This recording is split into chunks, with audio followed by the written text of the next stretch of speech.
Juga yang berikutnya, ini saya melihat penerimaan bola. Jadi ketika memberikan bola pada Hisun, seorang mbak setternya ini, bolanya itu kurang bagus. Dari passingnya ini kayaknya kurang, penerimaan bolanya ini kurang bagus. Sehingga mbak setternya ini ada agak kewalahan di dalam memberikan umpan kepada si penyerang. Nah, ini yang menyebabkan kekalahan.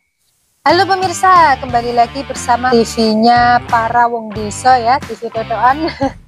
Seperti biasa kita akan membahas seputar Mbak Megawati Hangesti Pertiwi, Redspark dan juga seputar voli Korea. Yang terbaru Redspark versus Pink Spider, siapa yang kecewa pada kali ini? Ya, pertandingan yang begitu sengit ya, yang kita tunggu-tunggu. Kira-kira apa penyebabnya nih? Redspark bisa kalah ini dengan Pink Spider. Silahkan tulis pendapat kalian di kolom komentar. Gimana nih jenengan? Kesalahan yang begitu tinggi yang membuat kekalahan dari Redspark dalam pandangan saya, karena jenis errornya ini terlalu banyak. Jadi makanya bisa kalah dengan Pink Spider. Ini juga menurut saya sudah sangat bagus Redspark ini daripada saat kemarin melawan Hyundai ya. Ini bisa dikalahkan 3-1 dengan Pink Spider yang tim belum pernah terkalahkan di musim Velik ini ya, 2024-2025 ini bisa 3-2, ini sudah saya acungi jempol. Kalau dari soal masalah penyerangan, saya melihat Bukilik ini di set kelima ini, di awal ini banyak sekali poin itu diberikan. Ya kena blok lah, yang error lah, yang kayak gitu ya. Juga yang berikutnya, ini saya melihat penerimaan bola. Jadi ketika memberikan bola pada Hisun, seorang mbak setternya ini, bolanya itu kurang bagus. Dari passingnya ini kayaknya kurang, penerimaan bolanya ini kurang bagus. Sehingga mbak setternya ini ada agak kewalahan di dalam memberikan umpan kepada si penyerang. Nah, ini yang menyebabkan kekalahan. Lalu yang berikutnya adalah di awal-awal kesempatan emas itu banyak diberikan pada Vanja Bukilik.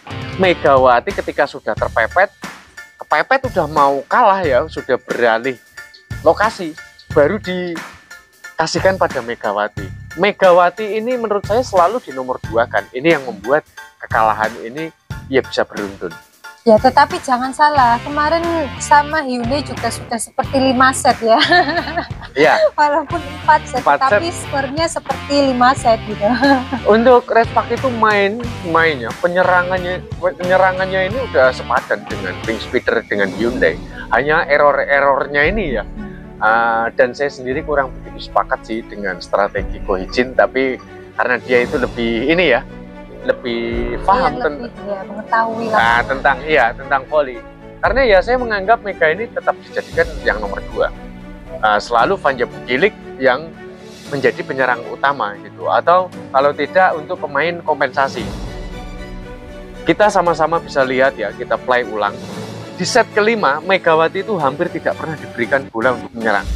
Sampai dia itu pindah posisi. Karena hanya mencari skor 15 kan.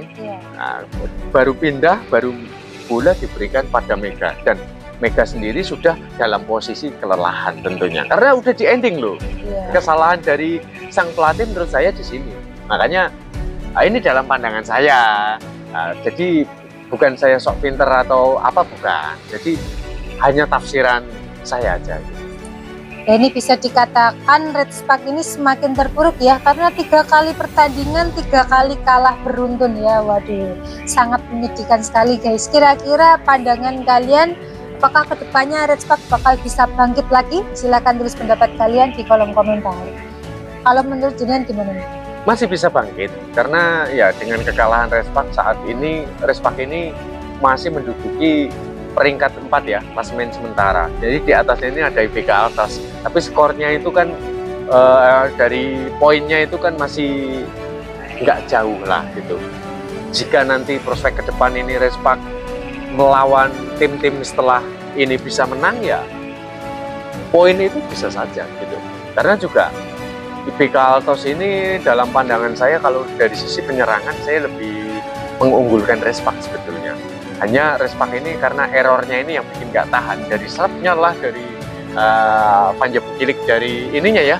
Untuk kompensasi sendiri juga menurut saya ini errornya banyak juga. gitu. Menurut kalian untuk pertandingan Red Spark selanjutnya nih, apakah Red Spark bisa memenangkan kembali pertandingan tersebut? Silahkan tulis pendapat kalian di kolom komentar. Kalau jenengan gimana? Bagi saya lawan dari Red Spark ini yang paling terberat adalah Hyundai dan Pink Speeder aja. Bahkan seorang Lee Soyung, klubnya ini BK Altos, Hipass, iPaper, itu semuanya berada di bawah Red Spark gitu. Hanya kalau Red Spark ini nggak ceroboh, harusnya bisa menang gitu. Karena klub-klub yang berat ini baru saja bertanding gitu, seperti Hyundai dan Pink Speeder. Yang lain harusnya dia selalu menang secara beruntun. Seperti pelajaran dahulu ya, ketika ada Giovanna Milana ya, Red Spark menang secara beruntun berapa kali itu. Nah, bahkan Pink Speeder pun mampu ditumbangkan. Hyundai pun sempat pernah ditumbangkan. Ya, semoga Red Spark bisa meraih kemenangan secara beruntun kembali ya.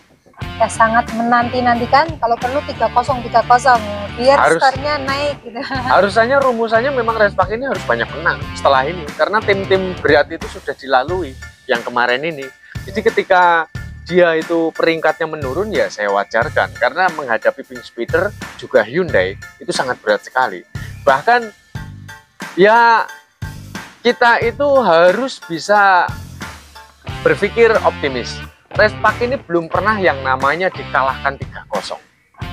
Nggak seperti tim-tim yang lain gitu. Jadi ya masih ada harapan besar lah kalau klub dari Megawati Red Spark ini mungkin nanti ke belakang ini akan mengalami kemenangan secara beruntun seperti kemarin di Govo Cup ya. Yang ngomong-ngomong tentang Mbak Jia nih, tadi sempat nyinggung Mbak Jia, Giovanna Milana, ini kabarnya seperti apa nih sekarang? Ya, beliau ini berada di Amerika. Yang kemarin dia ini kan lawan ya sama Willow Johnson. Nah, malah ini di Amerika, dia ini malah menjadi rekan satu klub gitu. Ini sangat lucu sekali.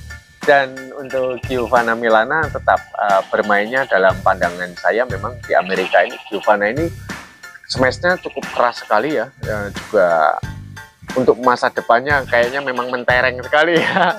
Melihat permainannya, walaupun Giovanna ini juga 11-12 seperti Vanja Bukilik ya, mainnya bagus tapi errornya juga banyak gitu. Apalagi Willow Johnson, kemarin saya melihat pertandingannya di Amerika banyak sekali errornya. Justru yang banyak memiliki peluang emas itu justru Giovanna Milana yang banyak mendapat umpan dari Mbak setternya.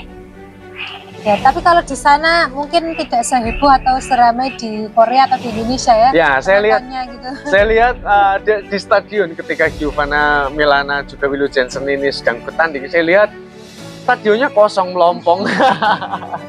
Jadi nggak seramai seperti di Korea ataupun di Indonesia ya. Kalau di Indonesia banjir. Voli banjir, sepak bola pun banjir gitu. Ya mungkin karena kesibukan ya, kalau di sana kan banyak sekali wanita-wanita karir atau semua orang lah ibaratnya di sana itu mementingkan karirnya gitu. Jadi sibuk-sibuk sendiri gitu lah ya. Tapi kita melihat seperti ini juga, pada hari-hari libur di sana ada pertandingan pun tetap sepi gitu. Kalau di Indonesia kan hari libur, bahkan hari kerja aja menyempatkan dia bolos dari kerja ya, pilih nonton bola ya. Makanya tidak heran Indonesia itu sering sekali ricuh gitu karena banyaknya supporter ya untuk olahraga ini. Betul-betul Indonesia ini sangat digemari sekali. Oke, seru sekali ya kalau membahas tentang Red Spark, voli Korea dan juga semua pemain yang pernah bertanding di Liga Voli Korea. Kita jumpa lagi pada konten berikutnya. Bye-bye.